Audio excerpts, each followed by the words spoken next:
In these kind of situations, one should always have an emergency fund. An emergency fund will give you some kind of financial stability when you go through tough times, especially if there's a threat of job loss, or if there's a threat of salary reduction, or if your business is not going to run very well over the next few months when you have this crisis. An emergency fund becomes so important. So I would suggest to you that if you don't have an emergency fund, create an emergency fund. Now, how do you create an emergency fund? I'd like to give you two pieces of advice. One, the government has got the RBI, or the RBI has announced a moratorium on loans. That means you do not have to pay your EMIs, equated monthly installments, for the next 3 months. Is it a good idea to take it? I would say it is a good idea to take it if it is a house loan. If it's a home loan, please take the moratorium, because even though the interest might accrue over a period of time for these 3 months which you have not paid, it doesn't amount to too much, and it would be better for you to save that money and create an emergency fund. Do not take a moratorium on credit card loans, because the interest there is 40%, 36%.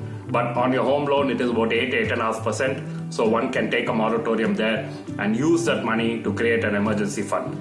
Another option for you is to use your EPF, where you're allowed a 75% withdrawal by the government now. So you can either withdraw 75% of your EPF corpus or 3 months salary, whichever is lower. So if you want to use that option, please use that option. But use either one of them if you don't have an emergency fund, to create an emergency fund. Second point, if you don't have enough of money to tide over this crisis, and you need money to run your family, to keep your rent going, to keep your children's education going, then one suggestion is, please look at gold. Among all the assets which are falling, there's one asset class which has done very well, and it does very well in bad times all the time, and that is gold. So most of us will have gold. Unused gold can be used. You can collect some unused gold. If you have one earring and you don't have the other pair, or a chain which is broken, or some whatever the gold is which you're not using, it's a good time to take that gold and sell it and get some money in, so that you have some kind of money with you. Gold, yes, it might go up further because we are in a recessionary economy, but if you want the money immediately, that is a good option, because gold price is up, therefore you will get a higher amount when you sell it. The third option which I like to give you is, please look at restructuring your loans.